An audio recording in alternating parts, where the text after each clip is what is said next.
사랑하는 여러분, 주님의 은혜와 평강이 성도님들의 삶에 늘 함께 하시기를 바라고 축복합니다. 또 삶에서 우리가 힘을 잃거나 또 마음이나 혹은 신체적 리듬이나 몸의 리듬이 다운되고 또 떨어질 때도 있는데, 또 그렇게 몸이 좀 많이 힘드신 분들은 몸이 더 힘이 몸에서 나시기를 바라고, 또 마음이 지쳐 있으신 분들은 마음이 회복되시는 은혜가 있으시기를 바랍니다. 이번 주간에 교회에서는 큰 일이 있었습니다. 신이호 권사님의 남편 조성희 집사님께서 소천을 하셨습니다. 너무나도 갑작스러운 일이었고, 조성희 집사님을 잘 아는 분들에게 또 우리 교회 성도님 모두에게 가족은 말할 것도 없이 큰 충격을 주었습니다. 특히 신이호 권사님과 아들 윤기 형제가 참 많은 충격을 받았습니다. 그리고 꿈 같은 일주일이 지나갔죠. 일주일 사이에 아무것도 달라진 게 없는데, 사랑하는 집사님이 우리 곁에 없고 주님의 품에 우리보다 먼저 안기셨다는 것이 달라졌습니다. 하나님 은혜가 함께 하시기를 바라고, 무엇보다 신이호 권사님과 윤기 형제에게 큰 위로가 함께 하시기를 바랍니다. 근데 이번 장례를 겪으면서 어렵고 힘든 일을 만나보면 그 어렵고 힘든 일 속에서 사람이 보인다 하는 것을 느꼈습니다. 저는 이번 장례를 겪으면서 명절 중인데도 그 장례에 함께 해주신 많은 성도님들로 인해서 깜짝 놀랐습니다. 명절의 한가운데인데도 40여 명이 훌쩍 넘는 성도님들이 함께 해주셔서 놀랐고, 또 저뿐 아니라 성도님들도 서로 놀랐고, 또 권사님의 가족분들, 특히 형제분들이 많이 감사해 하셨습니다. 그런데 무엇보다 저는 이번 장례를 겪으면서 조성희 집사님의 아들 윤기 형제를 새롭게 보게 되었습니다. 예전에 송구영신 예배 때 본당 중간 뒤에 앉은 윤기 형제를 멀리서 보고, 또 그 후에 몇 번 윤기 형제를 보았지만 그렇게 가까이에서 보고 대화할 수 있는 기회는 없었는데, 이번에 여러 번의 대화를 하면서 조성희 집사님께서 참 좋은 아들을 두셨다는 것을 알게 되었습니다. 윤기 형제는 그 어렵고 힘든 와중에도 장례에 찾아온 분들을 일일이 살피고 챙기고, 또 저와 성도님들에게 고맙다고 감사하는 인사를 계속해서 했습니다. 그게 쉬운 일이 아니지 않습니까? 그 인사를 여러 번을 하더라고요. 또 인사할 수 있는 타이밍도 있고, 또 인사할 수 있는 타이밍이 전혀 아니라고 생각하는, 모든 일이 끝나고 정리된 그 이후에도 또 연락을 해서 너무나 감사했다고, 너무나 고마웠다고, 성도님들이 많이 찾아와 주셔서 아버지의 장례가 잘 끝날 수 있었고 본인도 또 든든히 서 있을 수가 있었다, 이런 아주 감사한 이야기를 여러 번에 걸쳐서 해왔습니다. 사랑하는 여러분, 오늘 말씀 마태복음 5장의 산상수훈의 말씀은 어쩌면 이것은 신앙을 말하기에 앞서서 삶에 대한 말씀이라고 할 수 있습니다. 사실은 신앙보다 삶이 먼저이고 우선이기 때문입니다. 아무리 신앙이 좋아도 삶의 모습이 좋아야 되고, 삶의 모습이 아름답고 삶의 모습이 만들어져 갈 때 그 신앙이 빛을 발하게 되기 때문입니다. 그래서 이번 한 주간 너무나 어렵고 힘든 장례의 한가운데에서 아버지 장례를 치르며 또 아들로도 또 상주로도 잠잠히 그 자리를 지키고 버틴 윤기 형제의 모습이 마음에 아주 오랫동안 남게 될 것 같다는 생각이 들었습니다. 사랑하는 여러분, 이번 주간 마태복음을 읽고 묵상하면서 무엇을 느끼고 생각하셨습니까? 이번 주간 제가 겨울 휴가가 있어서 목요일과 금요일 새벽 말씀을 송태훈 전사님께서 전하셨습니다. 목요일에는 마태복음 5장의 앞부분인 산상수훈의 팔복에 대한 말씀이 그날의 말씀이었는데, 산상수훈은 하나님의 백성들이 어떤 존재인지에 대한 말씀이고, 그 모습이 어떻게 나타나야 하는지에 대해 말씀하고 있다고 전사님이 설교를 하시면서, 산상수훈은 우리가 가져야 되는 본질적인 모습, 그리고 근본적인 정신에 대한 말씀이라고 말씀하셨습니다. 그러면서 산상수훈의 팔복은 내가 이렇게 하면 하나님께서 이런 복을 주시겠구나 하는 것이 아니라, 그리스도인들이 본질적으로 하나님의 백성으로서 가지고 있어야 할 모습에 대해서 그 삶의 모습에 대해서 말씀하는 것이고, 우리의 삶을 통해 드러나고 나타나야 되는 가장 기본적인 삶의 모습에 대해 말하고 있는 것이다. 그래서 하나님 백성들의 기본적인 삶의 모습이라고 하는 부분을 강조해서 말씀하셨는데, 그 부분이 저도 새벽 말씀 중에 마음에 깊이 남는 부분이었습니다. 그리고 금요일 새벽 말씀은 마태복음 5장 13절 이하의 말씀이었는데, 전사님은 산상수훈의 가르침이 하나님의 백성이 기본적으로 가지게 되는 삶의 모습이라는 것을 다시 반복해서 말씀을 하시면서, 그로 인해서 누릴 수 있는 하나님의 은혜에 대해서 말씀하고, 또 산상수훈은 단순한 무리가 아닌 제자와 같이 세상의 가치를 내려놓고 하나님이 말씀하시고 알려주신 그 가치를 따라 살아가는 믿음의 백성들을 향한 말씀이라고 하셨는데, 금요일 새벽 말씀도 제 마음에 깊이 다가왔습니다. 그런데 마태복음을 1장부터 계속해서 읽어오면서 또 묵상하면서 저는 유독 이번 주간 눈에 들어온 말씀이 있었습니다. 그것은 회개하라는 말이었습니다. 속으로라도 아브라함이 우리 조상이라고 생각하지 마라. 그렇게 마태복음 3장 9절에 보면 말씀하면서 회개하라고 여러 번에 걸쳐서 요한뿐 아니라 예수님도 말씀을 하셨거든요. 아브라함의 자손이다. 우리가 아브라함의 자손이다. 이렇게 안심하지 말라고 말씀을 하시는 거였습니다. 또 그 말씀 읽으면서 생각해 보면 유대인들은 아브라함이라고 하는 그 큰 어떤 안전망 안에 숨어서 있는데, 그렇게 아브라함이 너희 조상이라고 안전하게 생각하면서 회개하지 않고 살면 안 된다, 그 말씀인데, 그걸 보니까 어떤 생각이 들었냐면, 유대인들은 아브라함 안에 갇혀 있지만 오늘 우리는 예수님의 틀 안에 갇혀서 예수님을 방패 삼아 나는 어떻게 살아도, 나는 어떻게 행동해도, 나는 어떻게 말해도 아무 문제 없다는 식으로 살고 있는 건 아닌가. 우리는 예수님에게 갇혀버린 인생을 살고 있는 건 아닌가. 그런 반성과 어떤 자기 자신에 대한 질문을 하게 되었습니다. 회개하지 않아도 돼. 실제로 나를 바꾸지 않고 변화시키지 않아도, 행동을 바꾸지 않아도 예수님만 믿으면 모든 게 해결될 것처럼 생각하는 그런 안일한 신앙에 빠져 있는 것은 아닌가. 그래서 하나님의 말씀에 어울리는 신앙과 믿음의 모양을 갖기 위해 애쓰고 수고하는 열심, 그 믿음의 첫사랑은 내던져 버려도 된다고 생각하고 사는 건 아닌가. 그 질문을 하게 되는 것입니다. 특히 오늘 말씀 마태복음 5장 13절은 너희는 세상의 소금이니 그렇게 말씀합니다. 이 말씀은 너희가 땅의 소금이라는 건데, 성경을 읽을 때 악센트를, 강조를 어디에 하느냐가 굉장히 중요합니다. 너희는 세상의 소금이다. 그러면 소금이 막 부각되는데, 너희는 세상에, 그러면 이 세상이 부각되는 거죠. 근데 너희가 이 땅에, 이 세상에, 지금 살고 있는 이 삶의 자리에, 이 세상의 소금이란 말은, 세상이라고 하는 말은 이 원문은 훨씬 땅이라고 하는 표현이 훨씬 가깝습니다. 그러니까 너희가 이 땅의 한 부분으로 살고 있다. 세상이 약간 추상적으로 느껴질 때가 많습니다. 내 살고 있는 땅, 이 땅 안에, 그 속에 소금으로 같이 있다. 그렇게 말씀합니다. 당시의 유대인들, 그리고 잘못된 유대교는 선민의식으로 똘똘 뭉쳐서 자기들을 세상에서 거룩하게 분리시키고 철저하게 구분해서 우리는 구별된 사람들, 우리는 선민, 우리는 하나님이 선택한 하나님의 백성들, 저 이방인들과는 달라. 그렇게 세상과 유대교인의 자신들을 철저하게 구분하고 단절시켰습니다.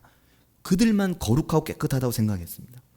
근데 그들은 그래서 의식적으로 이방인들은 불결하다고 생각하고, 그런 생각은 그들에 대한 비난과 그들에 대한 비방과 그들에 대한 정죄의식으로 자리 잡았습니다. 그러니까 정죄와 비방이라는 삶의 형태 그들에게 있었던 겁니다. 이것은 오늘날의 그리스도인들에게도 동일하게 나타날 수 있는 부분입니다. 스스로 깨끗하고 거룩하지도 않은데, 스스로를 깨끗하고 거룩하다고 생각하면서 자꾸만 다른 사람들을 정죄하고 비방하고, 이런 형태는 동일한 형태라고 볼 수 있습니다. 그래서 신약 성경의 목회서신에 보면 바울 사도와 사도들은 정죄와 비방의 형태에 대해서 계속해서 언급하고 말씀을 하는 겁니다. 사랑하는 여러분, 소금의 역할은 여러 가지가 있는데 그 소금의 역할은 홀로 있거나 소금끼리 있을 때 역할하는 것은 사실 아니지 않습니까? 소금은 인간의 생명에 모든 살아있는 생명체의 필수 불가결한 요소라고 하지 않습니까? 예전에도 들었는데 기억을 못했는지 모르겠는데 이번에도 말씀을 준비하면서 소금에 대한 내용들을 보니까 세상에 소금이 안 들어가는 게 없을 만큼, 공산품에서 소금이 들어갈 만큼, 실제로 우리가 식용으로 쓰는 소금은 10%밖에 안 되고 90%는 공업용으로 쓰일 만큼 엄청난 소금이 우리의 삶에 쓰이고 있더라고요.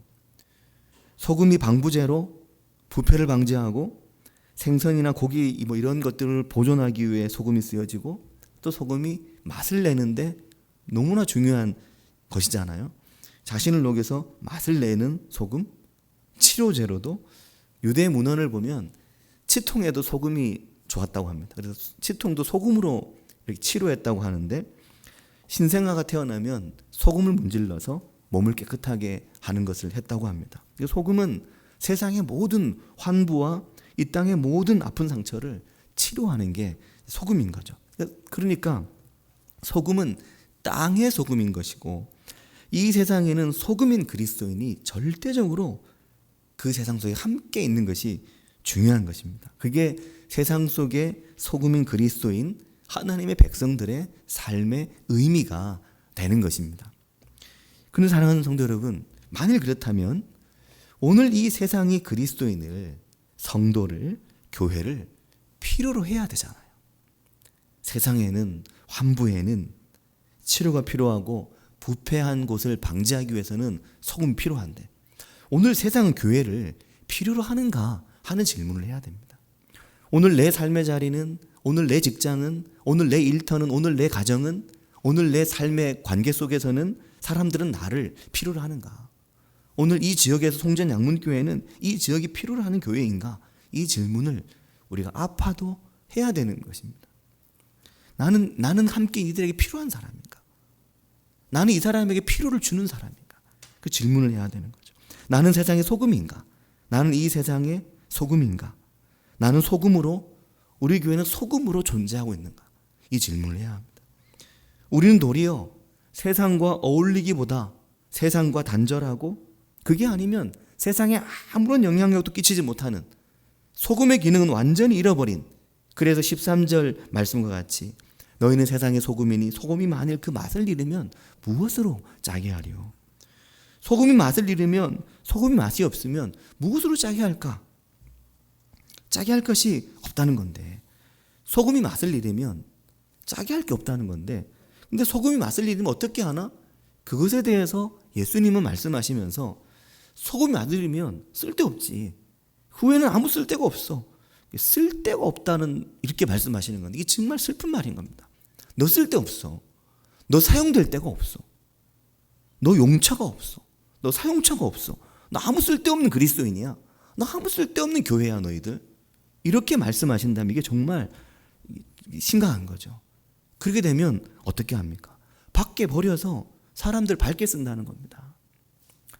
왜 그렇게 쓰나? 왜 밖에 버려 쓰나? 밝게 쓰나 보니까 소금을 버리면 소금이 들어간 곳이 약간 딱딱해지나 봅니다.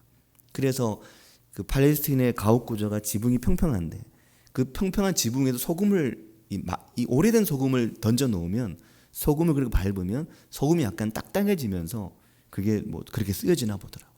소금이 맛을 잃어버리면 밖에 버려가지고 그렇게 그냥 버려서 그런 정도로 쓴다 하는 말인 겁니다.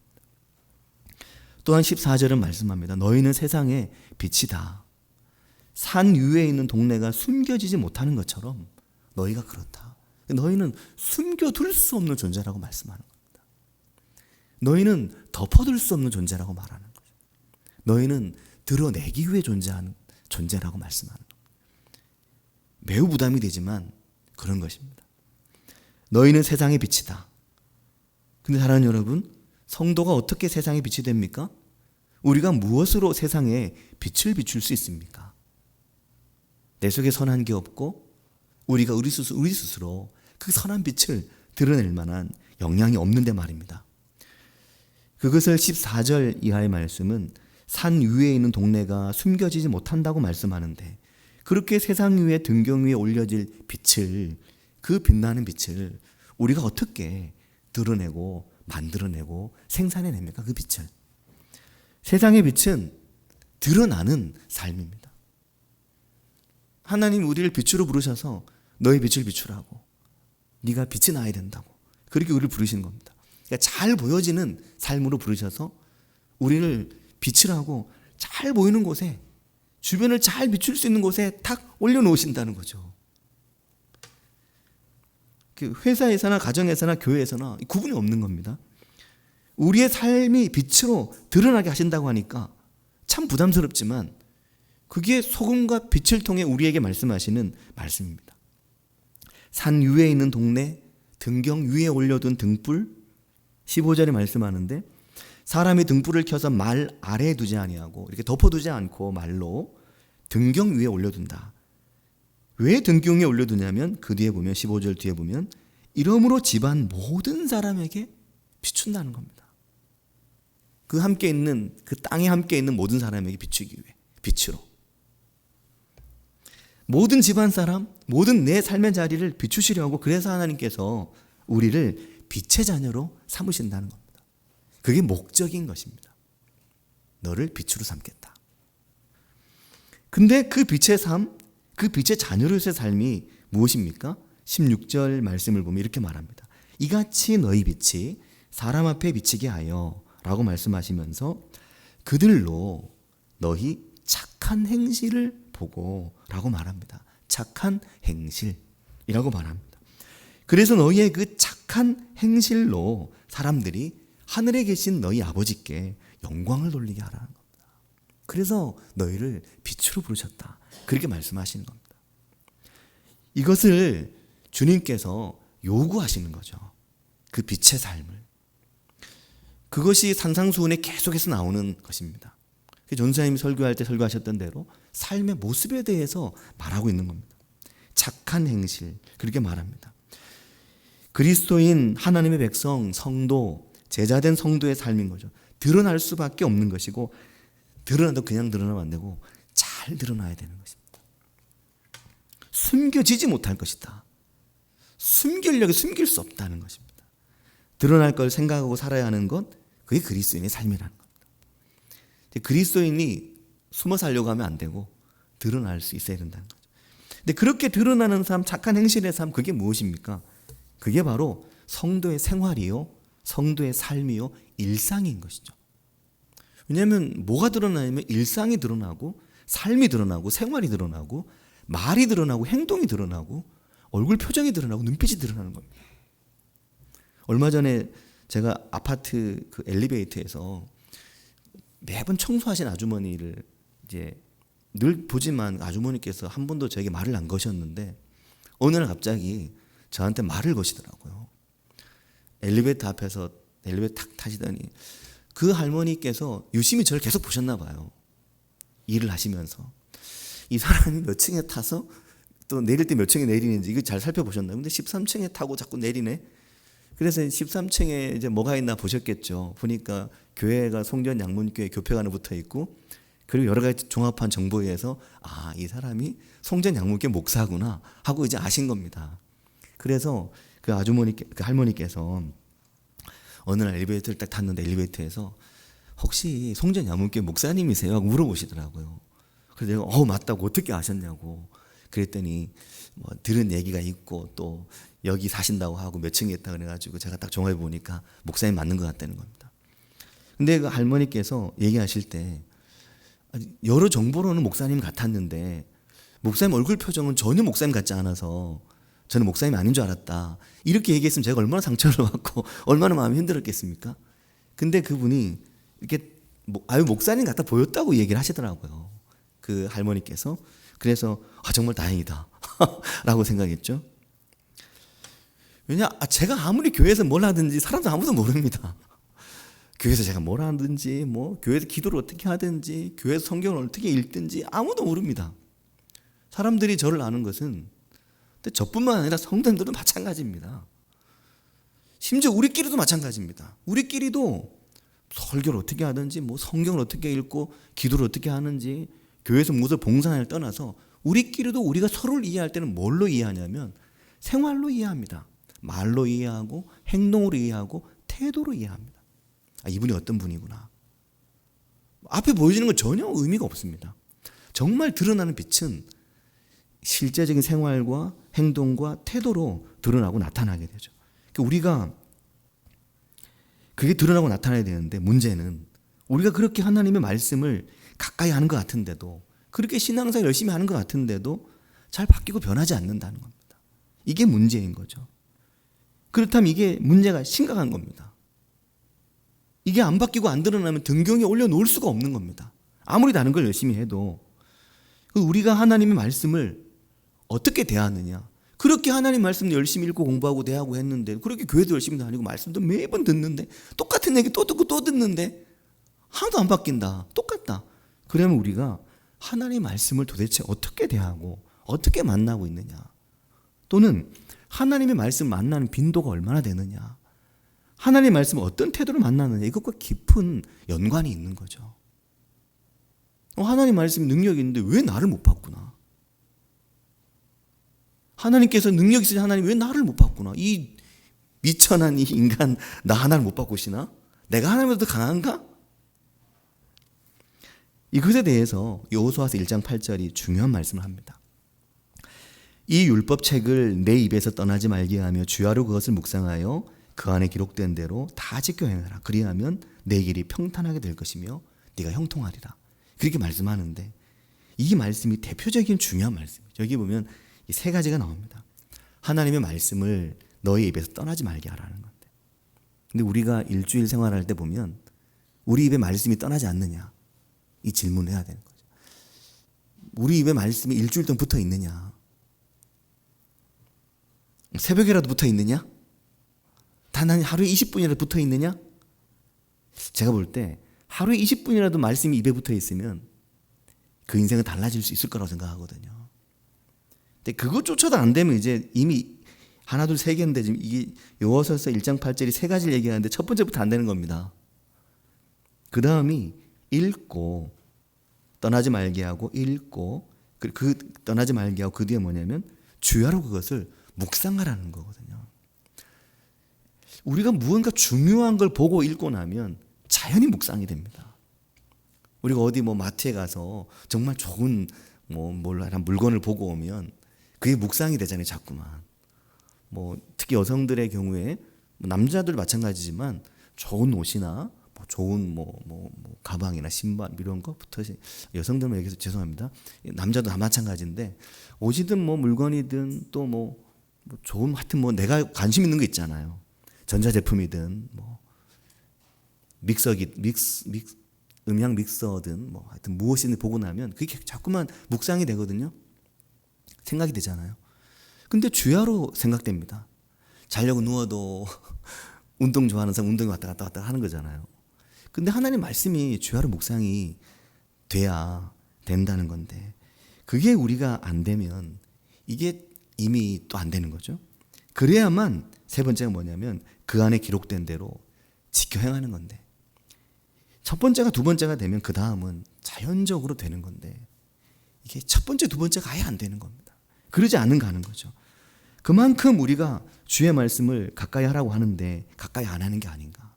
말씀은 껍데기고 다른 종교적인 의례나 종교적인 형식이나 어떤 신앙적인 어떤 형식들, 이것으로 우리의 신앙을 어떻게 대체해보고 어떻게 보완해보려고 하니까 형식주의적인 신앙, 껍데기만 남은 신앙, 외식적인 신앙이 스스로 되어가는 것이다 하는 겁니다. 그래서 예수님께서 왜 유대인들을 그렇게 책망하시고, 왜 바리새인들을, 왜 서기관들을, 왜 제사장들을 그렇게 책망하셨습니까?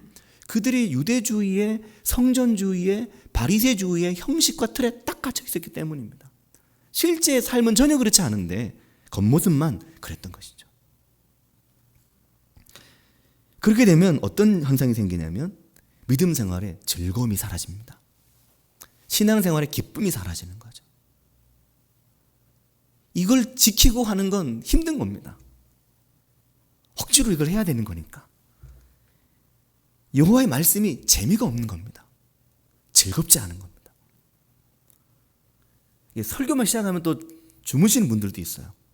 설교하는 사람도 문제지만 설교를 듣는 사람도 말씀이라는 코드가 별로 재미가 없는 겁니다. 그러니까 아주 지루한 거죠. 따분하고. 시편 1편 2절이 이렇게 말씀하거든요.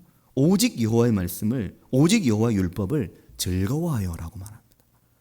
오직 여호와의 율법을 즐거워하여. 그리고 그의 율법을 주야로 묵상하는도다. 즐겁지가 않으면 묵상이 안 되는 겁니다. 그게 즐거워야 묵상이 되는 거죠. 오직 여호와의 율법을 즐거워하여 묵상하게 되는 거죠. 왜 이게 안 될까? 이게 문제인 거죠. 말씀이 우리 입에서 너무 멀리 있기 때문인 겁니다. 그 거리가 너무 먼 거죠. 제가 이번 주간에 전사님 새벽 말씀을 목요일 날은 제가 다 문자로 보내드렸는데, 카톡으로 쫙 뿌렸는데, 금요일 날은 제 상황상 뿌릴 수가 없는 상황이었습니다. 그래서 그걸 또 못 뿌렸죠. 근데 그것도 뿌리려면 시간이 걸리거든요. 꽤 걸립니다. 그래서 쫙 못 뿌렸더니 금요일 날 새벽 말씀에 조회수가 별로 안 올라가기 시작하더라고요. 전사님 낙심하지 않으셔도 됩니다. 저도 제가 제 설교도 안 뿌리면 안 올라갑니다. 전사님이 설교해서 성도님들이 안 본 게 아닙니다. 제가 설교해도 제가 안 뿌리면 그 터치 한번 안 할 분이 많은 거죠. 자, 사랑하는 성도 여러분, 이게 뭘 말합니까? 어떤 분은 그러시더라고요. 목사님네 교회 홈페이지에 새벽 말씀이 막 400회, 500회 나오네요. 대단합니다. 교인들이 그렇게 되지도 않는데? 그렇게 얘기하시거든요. 저는 실체를 알죠.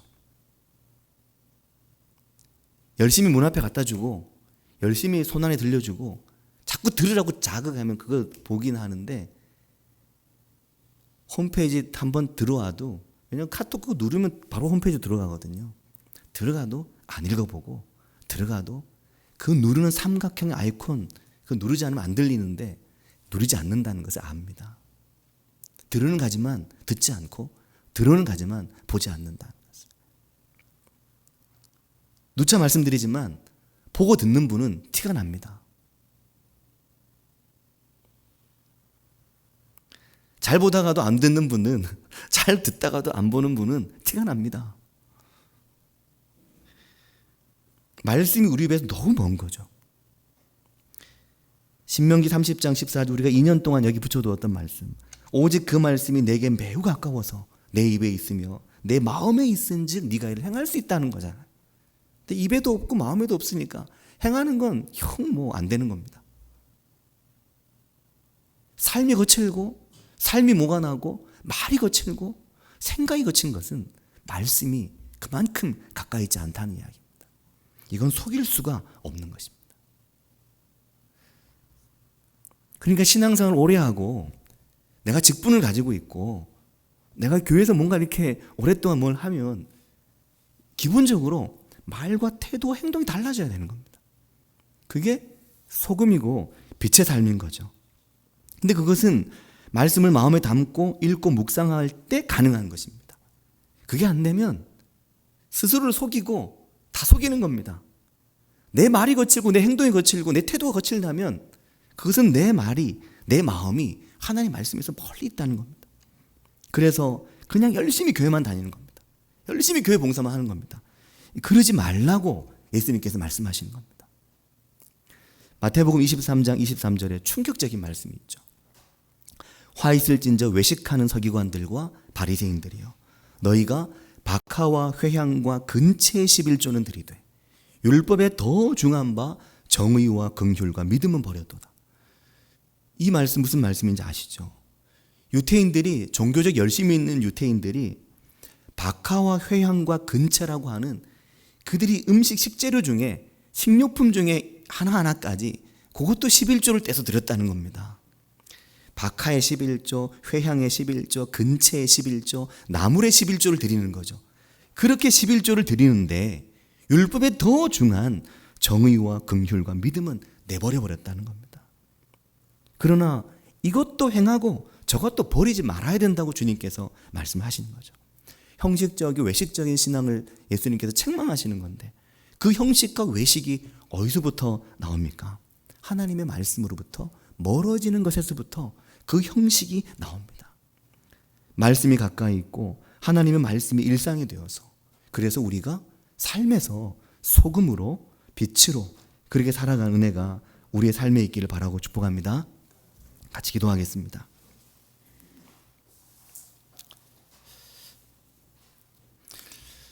우리 교회는 종교적인 열심이나 어떤 교회를 위한 열심은 이미 버려버린 지 오래되었다고 저는 생각합니다. 우리 교회는 말씀을 향한 열심, 실제로 하나님 말씀과 가까이 살아가는 열심, 매일이 하나님 말씀과 동행하는 열심, 그래서 정말 우리의 삶에서 우리의 말과 태도와 우리의 행동을 통해 우리가 세상 속의 소금으로 내 삶의 자리에서 빛으로 그렇게 살아갈 수만 있다면 하나님 우리에게 주신 가장 소중한 것을 받아 누리는 삶이거든요. 그런 은혜가 우리의 삶에 있기를, 그런 은혜가 우리의 삶에 있어 우리가 소금으로 빛으로 정말 살아갈 수 있게 되기를 같이 한 목소리로 기도하겠습니다. 하나님 아버지 말씀 감사합니다. 주님, 저희들이 저희의 삶에서 소금으로 살고 빛으로 살 수 있도록 우리를 도우시고 우리를 인도해 주시기를 주님 원합니다. 하나님 아버지, 겉모양은 있으나 속은 없는 인생이 아니라, 모양은 갖추어졌지만 속은 비어버린 인생이 아니라, 겉을 만들고 모양을 만들기 위해 수고했지만 하나님의 말씀에서 너무나 멀리 있어서 말씀의 길을 잃어버리고 말씀의 방향을 잃어버린 인생으로 저희들이 살고 있지는 않은지, 하나님 아버지, 오늘 저희들을 돌아보고 저희 자신의 모습을 하나님 앞에 돌아봅니다. 하나님, 오늘 우리의 삶에 참으로 살아계신 주의 말씀이 있으며 참으로 살아계신 하나님의 생명의 말씀이 있습니까? 그 말씀이 내 삶에 없어서 그 말씀으로 향한 길이 내 인생에 막혀 있어서 우리 인생 하나님 앞에서 주님 막혀 있고 꽉 막힌 인생으로 있는 것은 아닙니까? 하나님 아버지, 세상 속에 너희를 소금으로 쓰겠다고, 이 세상 속에 너희를 빛으로 쓰겠다고, 내가 너희 이 세상 속에서 복주고 내가 너희 이 세상 속에 세워서 쓰겠다고 말씀하시는데, 주님 우리가 쓰임을 받을 수 있도록, 주님 그런 복된 인생을 살아갈 수 있도록 하나님 인도하시는 그 형통한 인생을 살아갈 수 있도록 저희가 주의 말씀과 함께 할 수 있도록 주님 저희를 도우시고 주님 저희를 인도해 주시기를 주님 원합니다. 아버지, 아버지 역사에 주옵소서. 주님 좀 도우시기를 주님 원합니다. 아버지, 주님 저와 함께 하시기를 원합니다.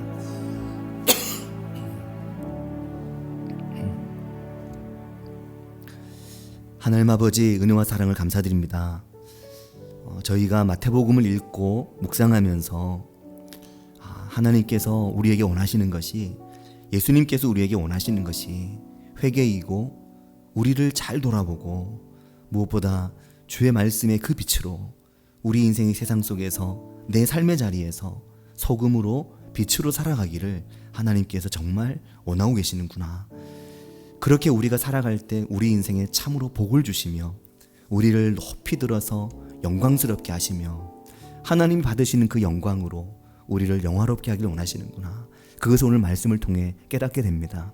하나님 아버지, 저희가 일상에서 하나님의 말씀의 빛 가운데 거함으로 그 은혜 가운데 살아가고 그 빛이 우리 인생을 소금되게 하고 우리 인생을 빛되게 하는 은혜가 저희 삶에 있도록 주님 저희를 도우시고 인도하여 주시옵소서. 주님 저희와 함께 하시기를 바라고 원하오며 예수님의 이름으로 기도합니다. 아멘.